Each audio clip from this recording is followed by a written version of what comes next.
Welcome back. This is the story of the 90-degree man. This was a man that I met when I was an attorney doing workers' compensation cases. I was on the defense. I represented the employer. I was the bad guy against the injured worker. This guy had been injured at work, and now I was taking his deposition. I knew all about the case because I had all the medical records, I had all the documents, so I knew exactly what happened to him and everything else about him. But now it's time to hear his side of the story. He walked into the room. He was bent like this. He was standing on his feet. His entire body, upper torso, whatever, was like that. And his head was like this. And he walked around like that. That's why he's the 90-degree man, because he was in a 90-degree angle. And he said this was because of his injury, that he had to walk like that. Well, none of the doctors, the physical doctors or the psychiatric doctors, could come up with any logical reason as to why he was walking like that, but that's what he did. He was the 90-degree man. He looked like he was Amish. He had a long black beard, no mustache, like a hillbilly. He had like a hat that you would normally see at a hillbilly type person.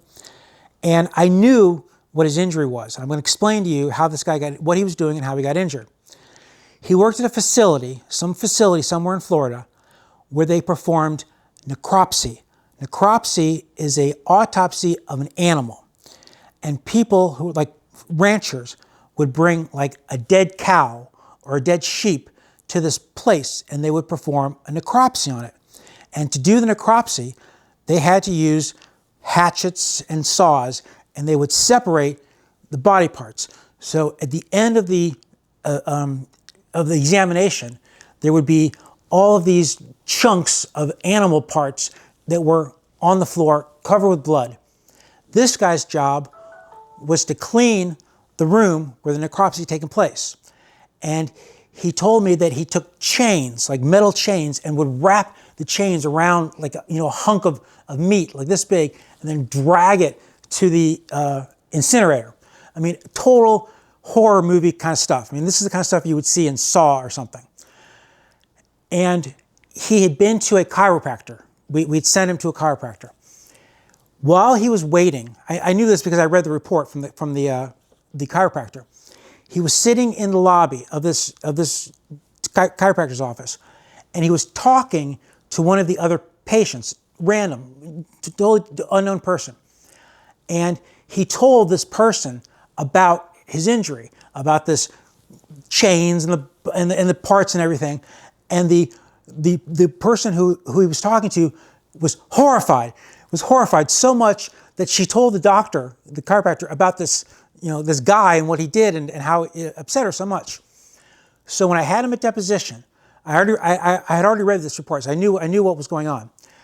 As we got closer to the question about, well, tell me about your injury, I was thinking about this guy sitting in the chiropractor's office, telling the story to some woman, horrifying her, and I started to laugh. I did.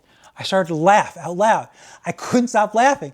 And the guy and his lawyer and the court reporter are looking at me like, why the hell are you laughing? And I'm like, because this is while he was telling the story. So he was telling the story about the body parts and about the chains and the blood and everything else. And I'm thinking about this poor woman who was sitting next to him in the chiropractor's office. And I just started laughing.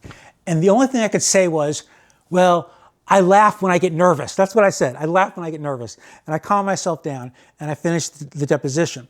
But that was the only time that I really lost it during a deposition.